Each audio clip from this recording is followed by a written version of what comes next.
Subscribe channel Truth.id dan aktifkan lonceng notifikasi untuk mendapatkan informasi seputar live streaming dan video khotbah terbaru.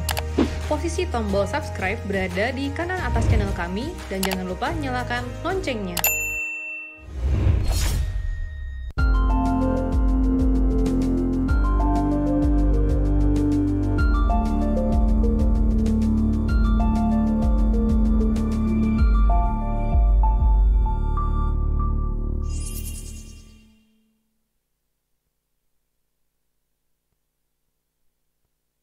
Shalom saudara sekalian, khususnya kaum ibu, kaum wanita. Kembali kita jumpa dalam acara Wanita Surgawi. Kita berdoa mohon pimpinan Tuhan agar Tuhan berkenan memakai saya untuk menjadi juru bicaranya. Mari kita berdoa. Bapa di dalam surga, taruh perkataanmu di mulut anakmu ini, hambamu, pelayanmu ini, agar yang saya sampaikan benar-benar dari hatimu Bapa. Dan ini memberkati ibu-ibu, kaum wanita, dan semua yang mendengar termasuk kaum bapak yang ikut mendengar. Kaum pria yang mau mendengar. Biar kiranya Bapa berkati. Ya Elohim Yahweh Allah Bapa kami sambut kebenaran-Mu di dalam nama Tuhan kami, Yesus Kristus. Haleluya. Amin. Saudaraku sekalian yang kekasih, baru-baru ini pasti saudara mendengar berita tentang adanya perang di Eropa. Rusia yang mengerahkan pasukannya menyerang Ukraina. Ukraina dibantu oleh sekelompok negara-negara yang tergabung dalam NATO, ya, terutama Amerika, Inggris. Dan ini menjadi berita utama. Ya. Menjadi berita utama di berbagai media dan terus terang saya mengikutinya. Saya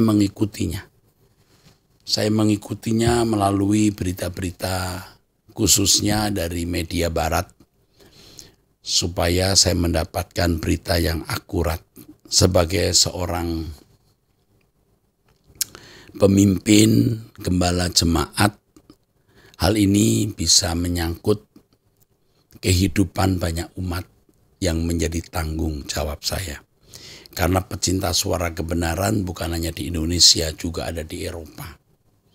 Nah, saudara-saudara sekalian, saya pernah ada di negara sekitar itu, di Czech, di Prah, ya, di Eropa Timur.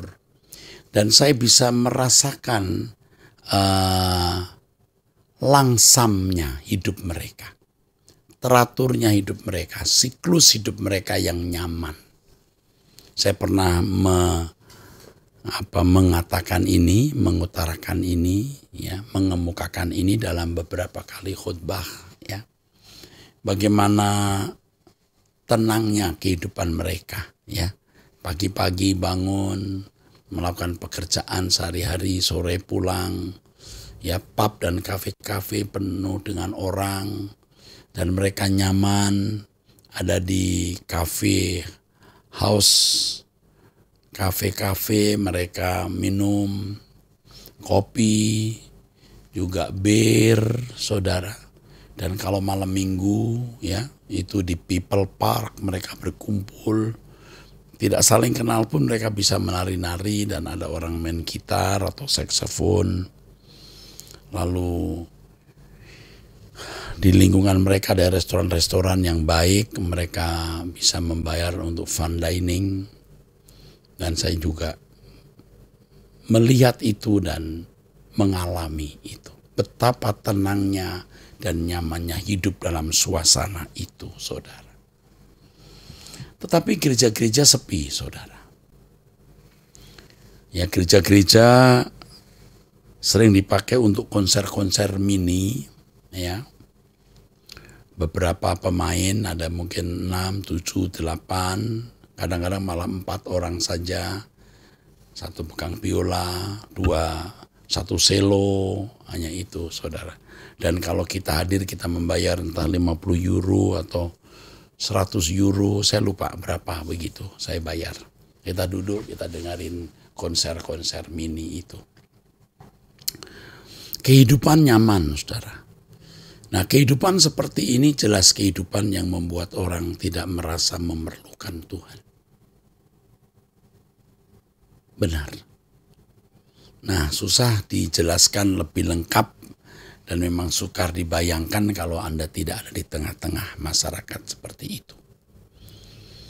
Nah, bayangkan kemudian dikejutkan oleh adanya perang. Bayangkan, saudara, dan perang itu terjadi, ya.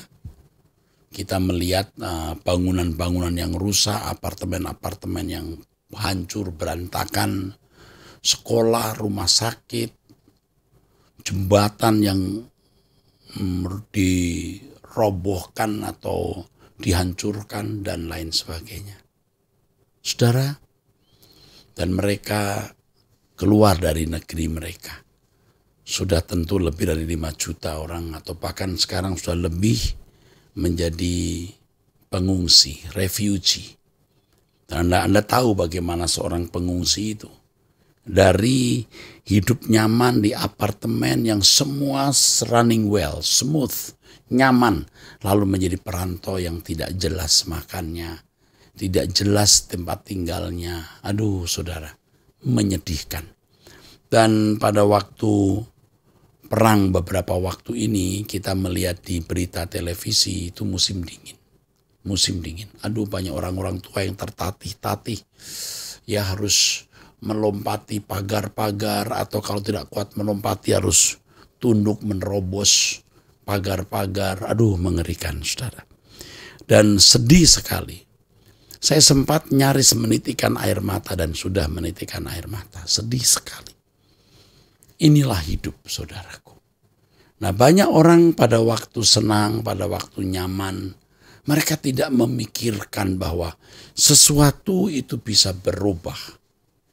Bisa berubah drastis, saudaraku. Dan ini saya ingatkan kepada saudara-saudara, jangan takabur, jangan sombong, jangan congkak. Kita membutuhkan Tuhan, saudaraku.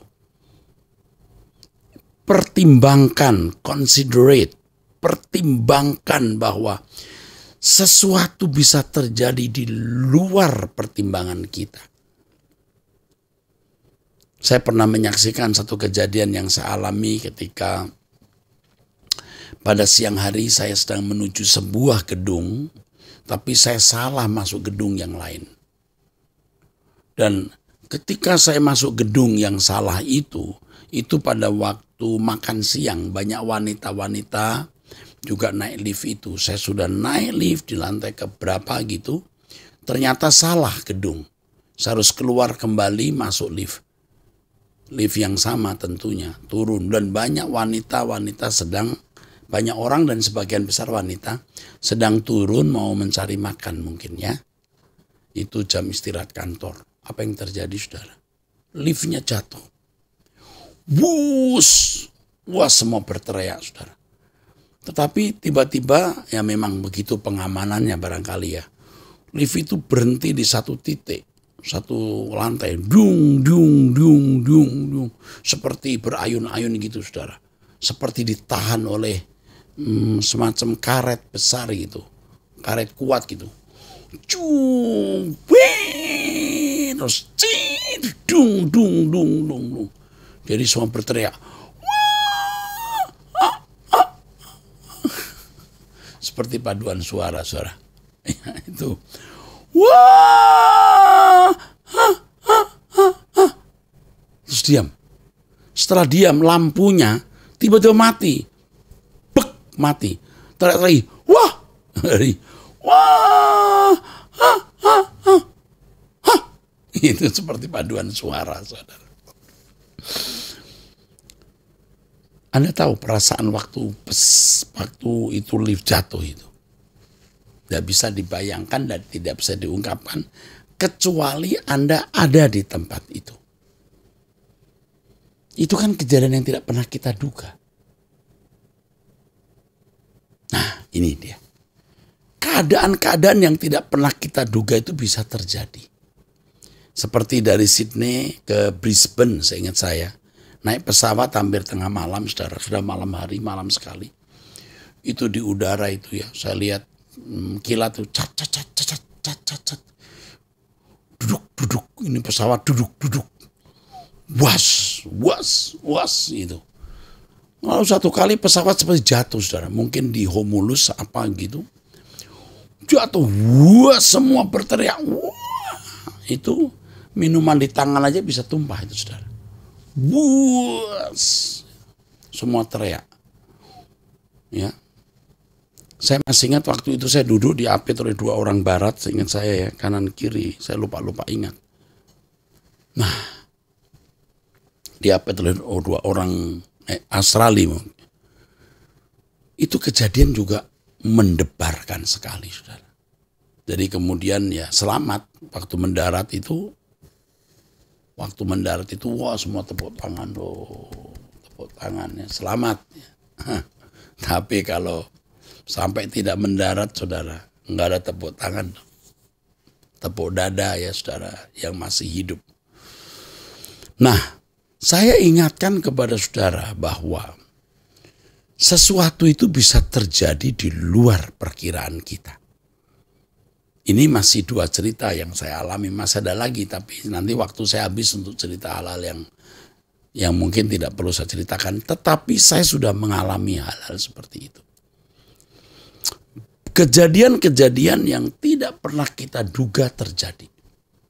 Kecelakaan, kehilangan orang yang kita cintai, ya, kerugian karena kebakaran dan lain sebagainya. Semua bisa terjadi. Dan inilah yang mestinya membuat kita sadar, ya. Dan membuat kita tidak menjadi sombong, saudaraku. Ya, membuat kita sadar dan membuat kita tidak sombong. Yakobus pasal 4 ayat 13 mengatakan, jadi sekarang hai kamu yang berkata hari ini atau besok kami berangkat ke kota Anu dan di sana kami akan tinggal setahun dan berdagang serta mendapat untung. Sedang kamu tidak tahu apa yang akan terjadi besok. Apakah arti hidupmu itu sama seperti uap yang sebentar saja kelihatan lalu lenyap? Sebenarnya kamu harus berkata jika Tuhan mengendakinya. Kami akan hidup dan berbuat ini dan itu. Tetapi sekarang kamu memegahkan diri dalam congkakmu dan semua kemegahan yang demikian adalah salah. Nah, saudara, ayat-ayat ini sebenarnya hendak menekankan satu hal. We don't know about tomorrow. We don't know about tomorrow. Kita tidak tahu apa yang akan terjadi besok. Bahkan 1 jam ke depan kita juga tidak tahu. Bahkan 5 menit ke depan kita juga tidak tahu. Ya. Nah, inilah yang sebenarnya membuat kita harus sadar bahwa kita membutuhkan perlindungan Tuhan. Ya. Memang pada akhirnya kalau kita dewasa, kita membutuhkan Tuhan, bukan sekedar kita membutuhkan kuasanya, mujizatnya, berkatnya, kekuatannya untuk melindungi kita. Pada akhirnya memang kita membutuhkan Tuhan karena Tuhan sendiri yang menjadi kebutuhan kita. I need you, Lord, you yourself. I need you more than anything. Aku butuh engkau lebih dari apapun. Nah, ini ya yang harus saudara tanamkan. Kita tidak tahu apa yang akan terjadi di depan. Ada satu lagu yang saya tulis, saudaraku, ya, bunyinya begini. Lindungi aku, Bapa, ku tak dapat jalan sendiri, ya Bapa. Kau perlindunganku, perlindunganku. Pegang tanganku, pegang tanganku, pegang tanganku. Lindungi aku, lindungi aku, sampai di rumahmu.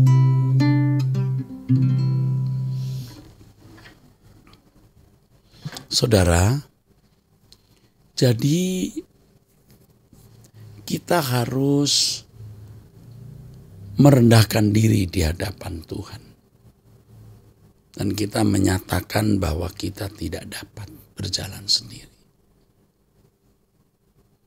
Walaupun saat ini uang kita banyak, uang saudara banyak. Saya mau berkata uang kita banyak, kok saya seperti ikut punya uang banyak ya. Maka saya harus berkata uang saudara banyak. Mungkin Anda sekarang lagi kuat-kuatnya punya jabatan, kenal dengan pejabat tinggi, apalagi aparat keamanan, pejabat yang punya kekuasaan. Jangan sombong. Tubuh saudara sehat, usaha lagi maju. Pokoknya tidak ada yang perlu dikhawatirkan. Jangan menjadi sombong. Anda tahu orang-orang yang lupa diri seperti ini. Nanti akhirnya kalau hatinya bengkok dengan kekuatan itu, dia akan menindas orang. Kalau dia punya kesempatan untuk balas dendam, dia akan menggunakan kekuatan uang dan relasinya untuk menciderai orang. Dan orang seperti ini biasanya disempurnakan kejahatannya. Jadi ketika orang berkeadaan kuat, uang, relasi, pangkat, ya, ini justru dalam situasi yang berbahaya. Karena cenderung menjadi sombong, dan kalau punya kesempatan atau sedang konflik dengan orang, dia akan menggunakan kekuatan itu menyakiti orang. Dan keadaan itu membuat kejahatannya disempurnakan dan dia dimatangkan untuk masuk neraka. Mengerikan, saudara. Jadi ketika keadaan keuangan kita kuat, relasi pejabat ada, ya, Anda tidak punya masalah kesehatan dan lain-lain, tetap rendahkan hati di hadapan Tuhan. Tetap berkata seperti lagu ini. Ku perlu Kau Tuhan, ku perlu Kau Tuhan, hanya Kau yang ku perlu, ku perlu Tuhan. Pegang tanganku,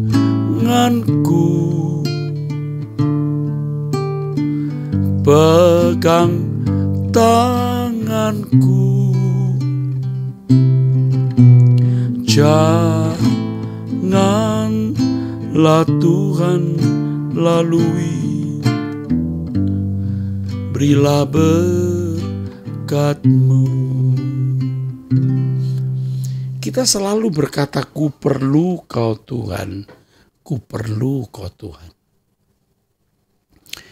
Ketika dalam keadaan seakan-akan kita bisa hidup tanpa Tuhan, kita tetap berkata, ku perlu Kau Tuhan. Orang-orang seperti ini rendah hati, saudara. Dan Tuhan akan pelihara dia secara khusus. Ini bukan berarti orang-orang seperti ini tidak akan mendapatkan masalah. Belum tentu. Bisa saja dia mendapat masalah. Bisa, sangat mungkin. Tetapi Tuhan tidak akan membuat orang-orang seperti ini tergeletak. Tidak akan pernah. Orang-orang seperti ini, saudaraku, akan terlindungi. Dan khususnya, saudara, terlindungi dari api kekal. Ini yang penting. Dari masalah-masalah hidup belum tentu. Artinya dia akan menghadapi masalah-masalah juga, dia akan menghadapi kesukaran-kesukaran juga. Tetapi orang yang rendah hati yang berkata, "Ku perlu Kau Tuhan," walaupun dalam keadaan seakan-akan ia bisa jalan hidup tanpa Tuhan, Tuhan akan memelihara dia. Tetap ada masalah juga, jangan terus saudara pikir nggak ada masalah. Karena masalah itu menjadi nutrisi jiwa untuk mendewasakan dia. Itu hebat, itu luar biasa.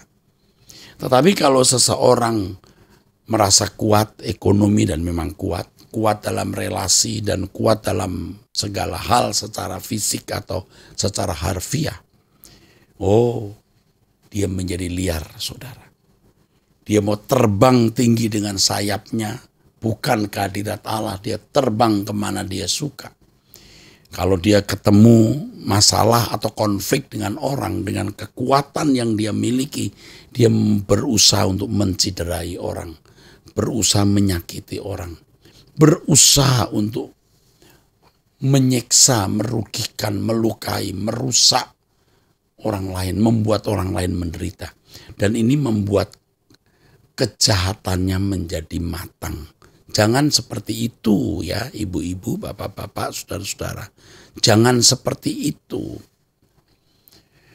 Tapi sebaliknya orang yang ya memang secara ekonomi kuat, relasi kuat, seperti tidak punya masalah dan memang tidak punya masalah, seakan-akan tidak membutuhkan Tuhan, tapi berkata, "Ku perlu Kau Tuhan." Bukan berarti nggak punya masalah ya, tadi saya katakan dia tetap akan punya masalah. Tapi masalah-masalah ini akan menerbangkan dia ke dalam kemuliaan Allah. Menerbangkan dia kepada kemuliaan Tuhan. Dia akan diproses. Jangan harap tidak punya masalah. Karena ketika orang tidak punya masalah, pendidikan rohaninya terhenti. Proses pendewasaannya terhenti. Tetap ada masalah, tetap ada kesukaran. Tapi Tuhan menopang dan kesukaran itu pasti membuat ia dewasa, saudara-saudara. Nah, kembali kepada pokok masalah yang tadi saya kemukakan sejak saya khotbah ini. Jangan berharap tidak ada masalah. Jangan berharap tidak ada problem. Selalu ada. Dan setiap saat bisa datang mendadak. Ya, bisa datang mendadak. Tadi saya memberikan gambaran orang-orang di Eropa, di daerah Ukraina, bagaimana situasi hidup yang nyaman sekitar situ, saudara, menjadi tegang, termasuk Swedia, Finlandia, yang sekarang mau bergabung ke NATO, dan itu bisa membuat Rusia tidak menyukainya. Dan ini menjadi masalah yang kita harap tidak akan jadi masalah. Saya mengemukakan ini tidak ada unsur politisnya ya saudara. Saya hanya menunjukkan adanya perubahan hidup yang tidak pernah kita duga. Ini maksud saya. Tiba-tiba perang seperti itu. Dan Anda bayangkan betapa menderitanya orang-orang Ukraina itu. Yang dari hidup nyaman, langsam, tenang, tiba-tiba mereka menjadi orang-orang yang seperti, maaf dalam tanda kutip, gelandangan, menjadi refugee, menjadi refugee, menjadi pengungsi. Ngeri, kaget ya saudara. Tetapi itu pun belum menjadi masalah besar loh sebenarnya. Kenapa? Masalah terbesar itu bukan menjadi pengungsi, bukan negara yang diobrak-abrik oleh musuh, tapi ketika seseorang meninggal dunia dan tidak dikenal oleh Tuhan, itu celaka. Anda mau mengungsi kemana? Ya, Anda mau mengungsi kemana kalau meninggal dunia dan tidak diterima Tuhan? Ini masalahnya. Jadi hidup kita itu bisa mengalami kejutan-kejutan. Tiba-tiba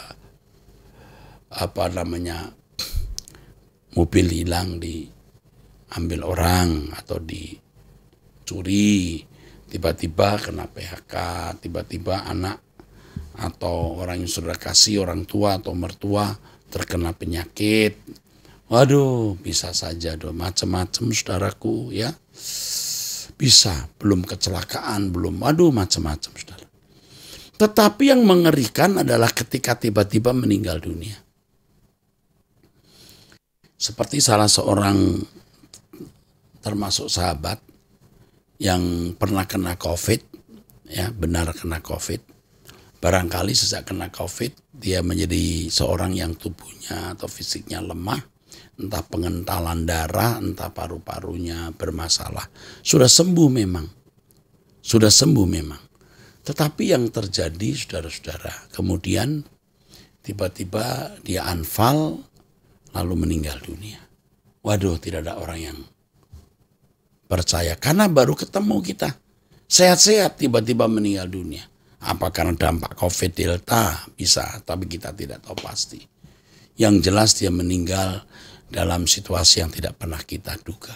Untungnya dia sudah mengenal kebenaran. Hari, bulan, tahun-tahun terakhirnya dia mencari kebenaran. Dan tentu baginya kematian itu bukan suatu kecelakaan, saudara. Bersyukur, saudaraku, bersyukur. Dan ini eloknya atau indahnya, saudaraku. Sudah mengenal kebenaran, meninggal. Bisa kapan saja kan orang meninggal. Dia sudah bersiap-siap.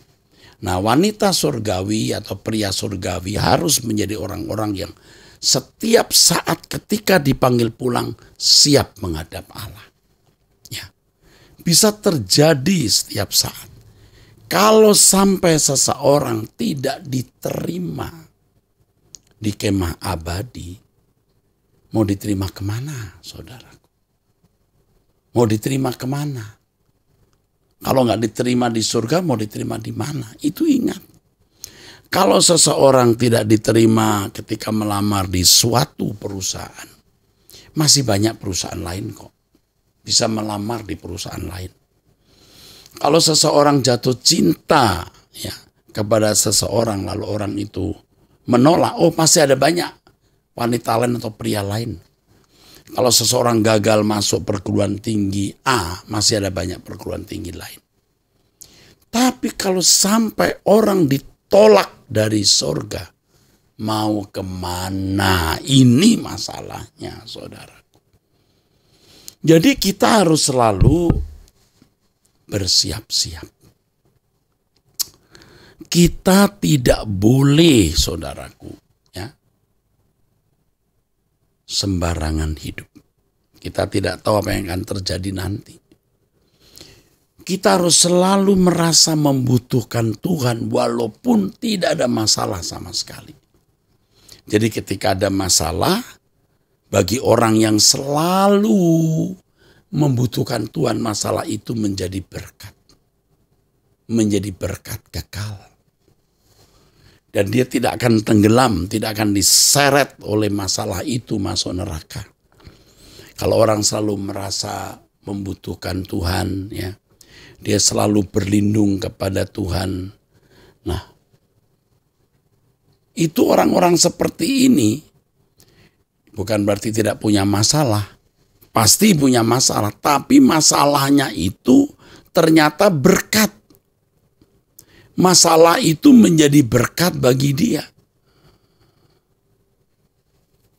Ya. Menjadi berkat. Tapi kalau orang tidak merasa membutuhkan Tuhan, ini kesombongan, keangkuhan. Masalah itu akan menyeret dia ke neraka, bisa. Ya, bisa, itu gak pasti memang, tapi pada umumnya demikian. Jadi kalau misalnya orang itu selalu berkata, aku perlu Kau Tuhan, aku membutuhkan Engkau Tuhan. Lalu tiba-tiba ada orang menjahati dirinya. Nah, karena dia selalu bergantung kepada Tuhan, aku butuh Engkau Tuhan. Kejahatan orang tersebut dipakai Tuhan untuk membuat dia bertumbuh dewasa. Dipakai Tuhan untuk membuat dia bisa mengampuni. Membuat dia belajar sabar. Tapi coba kalau orang sombong, tidak merasa membutuhkan Tuhan, lalu merasa disakiti oleh orang, wah, dia gunakan itu kekuatan uangnya, relasinya untuk membuat menyengsarakan, melawan orang. Bahkan saudara, ini terjadi orang-orang yang uangnya banyak, relasinya kuat dengan aparat keamanan terutama. Wah, ketika dia mulai kuat, dia mencari siapa-siapa orang yang pernah melukai dirinya. Wah, ini kesempatan, dia hajar orang dengan uang dan dengan relasi-relasinya. Waduh, saudaraku, ini bisa terjadi, saudaraku. Di negara manapun bisa terjadi, bukan hanya di Indonesia. Yang penting uang. Dia bayar itu aparat. Kerjain orang itu. Panggil dia. Waduh, biar orang itu nggak salah pun bisa dibuat salah. Nah, ini menyempurnakan kejahatan orang tersebut. Dan kalau suatu kali orang ini masuk neraka, dia tidak bisa berdalih. Seperti Firaun, memang dasarnya jahat. Ya, kejadian demi kejadian dalam berinteraksi dengan Musa membuat Firaun hatinya makin keras dan dia layak dihukum, dimasukkan ke laut Tiberau bersama orang-orangnya. Setelah 10 tulah dijatuhkan kepada bangsa Mesir. Ini bukan satu hal yang kira-kira loh, ini pasti saudara. Jangan karena saudara kuat secara uang, kuat secara relasi, lalu saudara sembarangan. Anda tidak merasa memerlukan Tuhan. Dan Anda mulai mencari orang-orang yang saudara merasa dirugikan, saudara merasa disakiti. Anda serang orang itu dengan kekuatan uang dan relasi Anda. Kejahatanmu disempurnakan oleh Tuhan. Diizinkan Tuhan maksudnya. Kejahatanmu diizinkan. Seperti Firaun dikeraskan hatinya oleh Tuhan. Karena memang sudah jahat dan dikeraskan. Disempurnakan kejahatannya, itu mengerikan. Kalau Tuhan mengizinkannya, orang makin keras hati menjadi jahat dan layak untuk dihukum, itu mengerikan. Jadi kalau firman Tuhan mengatakan Tuhan mengeraskan hati Firaun, itu sama juga Tuhan menyempurnakan kejahatan Firaun. Bukan karena Tuhan jahat, karena Firaun mengambil keputusan itu, pilihan itu, dan Tuhan menegakkan hukumnya, kehendak bebas setiap individu, mau keras atau tidak. Ketika seseorang menyadari bahwa setiap saat keadaan bisa berubah, ya, dan dia bergantung kepada Tuhan, maka kejadian-kejadian yang terjadi di dalam hidupnya tidak menyeretnya ke api kekal, tidak menyempurnakan kejahatannya, tapi menyempurnakan kesuciannya dan menyeret dia ke dalam kerajaan surga. Nah, kalau orang, saudaraku, tidak merasa membutuhkan Tuhan, lalu tiba-tiba ada masalah, jika Tuhan masih memberikan dia kasih karunia, Tuhan mengizinkan dia untuk berbalik dan bertobat. Tuhan bisa mengampuni dia. Tuhan bisa memulihkan dia. Bisa. Bukan tidak. Tuhan memulihkan orang itu. Puji Tuhan. Puji Tuhan, saudara. Tuhan memulihkan orang ini. Pasti bisa. Sering Tuhan mengizinkan kesulitan-kesulitan dihadapi oleh seseorang, dan melalui kesulitan tersebut, saudaraku, orang didewasakan, orang disempurnakan. Bisa terjadi. Jadi melalui kesulitan-kesulitan itu, orang dibawa ke Tuhan untuk bertobat.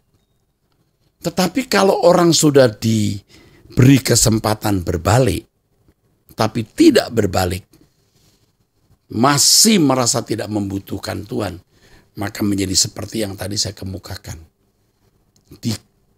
Disempurnakan kejahatannya. Saya ulangi, saudara. Ada orang-orang yang memang ditarik Tuhan untuk datang kepada Tuhan. Ya. Entah bangkrut, Entah dia kena penyakit, entah orang yang dikasih kena penyakit, dia ditarik untuk datang ke Tuhan. Didoakan hamba Tuhan misalnya sembuh, atau ekonominya menjadi baik kembali, dia datang kepada Tuhan. Puji Tuhan kan? Tapi setelah itu sombong lagi. Ini bahaya. Jadi pada waktu Tuhan mengizinkan dia mengalami kesulitan, itu panggilan untuk datang ke Tuhan. Nah, lalu datang ke Tuhan, Tuhan jawab doanya, ekonominya dipulihkan atau mengalami kesembuhan. Mestinya dia bertumbuh dewasa. Tapi tidak menjadi sombong. Nah, ini masalahnya. Menjadi angkuh. Nah, Tuhan kasih lagi masalah. Tapi masalah ini tidak membuat dia datang kepada Tuhan. Masalah ini menyempurnakan kejahatan. Nah, ini mengerikan. Jadi jangan kita menjadi sombong, ya.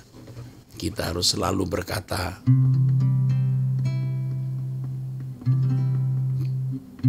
ku perlu Kau Tuhan. Ku perlu Kau Tuhan, hanya Kau yang ku perlu. Ku perlu Tuhan. Pegang tanganku, pegang tanganku. Janganlah Tuhan lalui, berilah berkat-Mu.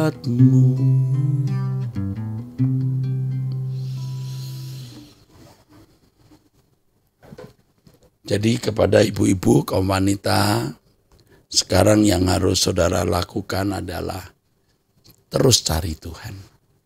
Jangan ada masalah, suami nakal baru cari Tuhan, anak sakit baru cari Tuhan, ekonomi berantakan baru cari Tuhan.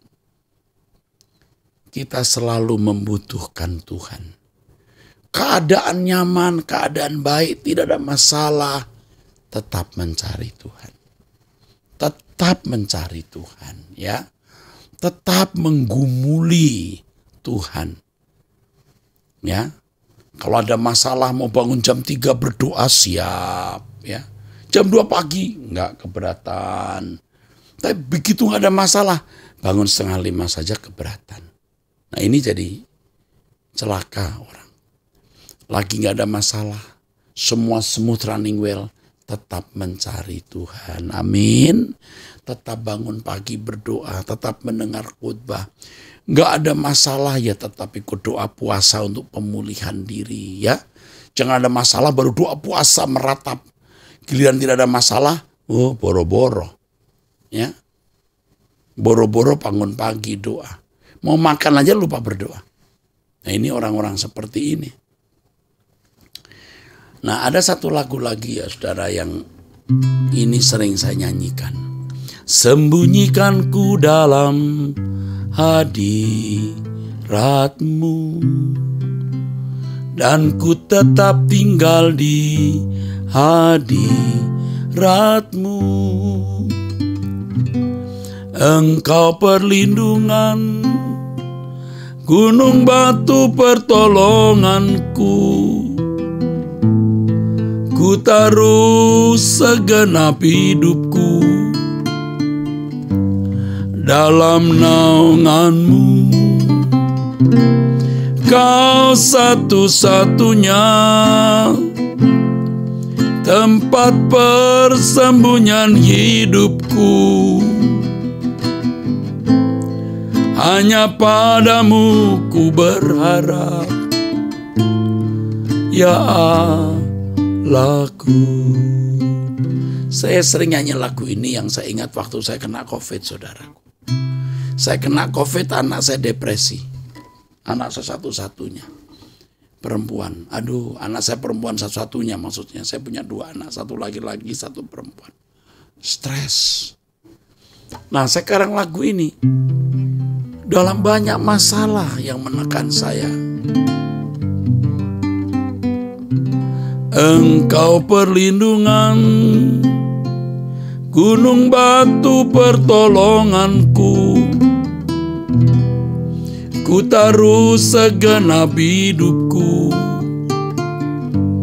dalam naungan-Mu.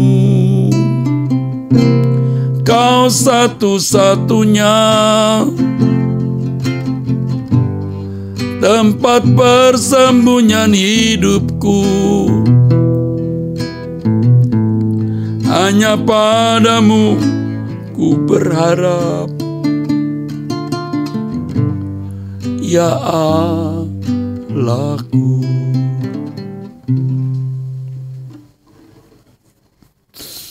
Saudara,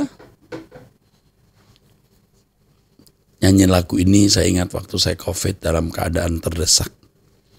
Tapi saya tidak mau menyanyiakan kesempatan yang berharga ini. Maksudnya adalah saya belajar untuk mengerti kehendak Allah di balik masalah tersebut. Jadi kalau kita sudah bergantung kepada Tuhan, masalah tetap ada. Dan ketika masalah datang, jangan kita hanya berdoa, selesaikan masalah ini Tuhan, buka jalan Tuhan. Tapi yang kita doakan adalah, Tuhan, apa yang harus aku lakukan, apa yang harus aku perbuat, apa yang aku harus pahami dari hidupku supaya aku berubah, apa yang harus kuubah. Apa yang harus kuubah Tuhan dengan menghadapi masalah ini. Itu yang kita harus lakukan. Sekarang mungkin saudara sedang dikejutkan oleh masalah-masalah tertentu. Jangan bersungut-sungut, jangan marah. Bertanyalah kepada Tuhan apa yang harus saudara lakukan. Apa yang saudara harus ubah dari hidup saudara. Ya. Sekarang yuk jangan sombong. Ya, jangan nunggu ada masalah berat baru Anda mau bertobat. Yuk kita mulai bertobat. Kita mau berubah, mencari Tuhan dan selalu berkata, ku perlu Kau Tuhan, ku perlu Kau Tuhan. Mungkin sekarang saudara sedang dikejutkan oleh masalah berat dan saudara tidak tahu harus berbuat apa. Angkat tanganmu, katakan, Tuhan, ini aku. Tolonglah aku. Biar aku mengerti kehendak-Mu di balik masalah ini. Dan aku belajar terus untuk merasa membutuhkan Engkau. Tuhan, berkatilah anak-anak-Mu yang mendengar suara kebenaran melalui program Wanita Surgawi ini. Buka pengertian mereka untuk mengerti rahasia firman-Mu ini. Biar kami menyadari bahwa bisa terjadi kejadian di luar kemampuan kami. Tuhan berbicara apa yang harus kami lakukan. Buat kami rendah hati seperti yang Kau kehendaki, ya Allah. Terima kasih untuk firman-Mu bagi kami. Terima kasih dalam nama Tuhan Yesus Kristus. Amin. Saudara, lewat masalah kita bisa lebih dekat Tuhan. Dengan pengertian kebenaran ini, saudara akan terus melekat dan mendekat kepada Tuhan. Biasakan untuk berpikir bahwa lebih dari apapun yang kita butuhkan, Tuhan yang kita butuhkan. Ya, sampai jumpa di Wanita Surgawi di episode yang akan datang. Ya, jangan lupa doa pagi bersama dengan saya setiap pagi jam 5. Jangan terlambat, jam 5 doa pagi. Tuhan berkati.